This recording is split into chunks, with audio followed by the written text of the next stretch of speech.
So Jim, in this session, we're going to really talk about maintenance, right? What do you do routinely to sharpen your sword with regards to managing costs, right? So let's dive into this. You got three items you put out here. The first one is drill and exercise participation. What levels do you drill at? Everybody, linemen, what field? Talk about that for a minute, because I think this is important, because people, without drilling and exercising, they forget. Yeah. It's pretty simple. And I'll have some of the purists argue that it's exercise only, but you could, a lot of people use drill as exercise. But when you're looking at it, you really have two. You have your tabletop and your functional. And what happens with the tabletop is you're really just going through making sure everybody understands their jobs, making sure they know how to respond. They don't have to prove it or show it.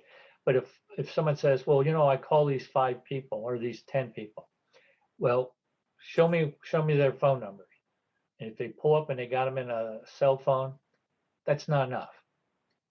If your battery goes bad or you lost your cell phone, have you lost those, or what how do you maintain those numbers so that you can use them again?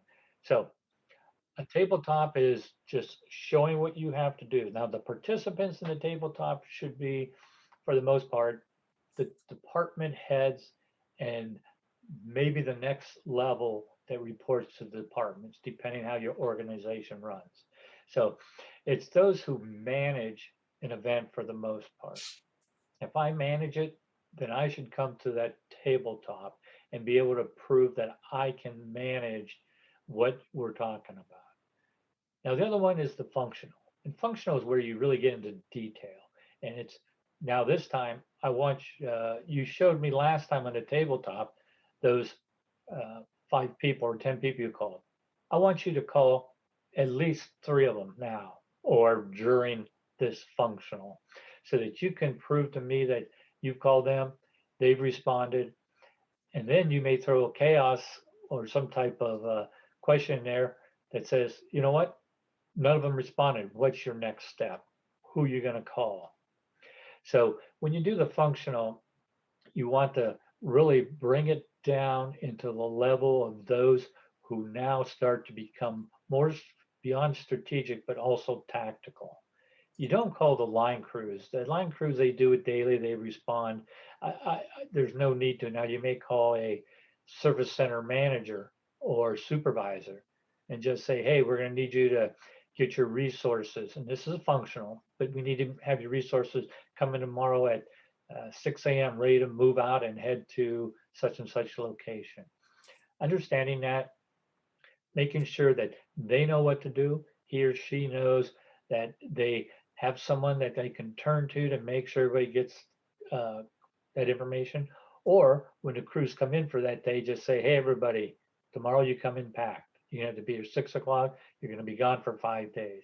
Making sure that pretty much, except for those people who are going to actually be putting the power back in, they understand how to get to those people. Got it. So tabletop is going through the checklists and the cerebral thing, who to call for what.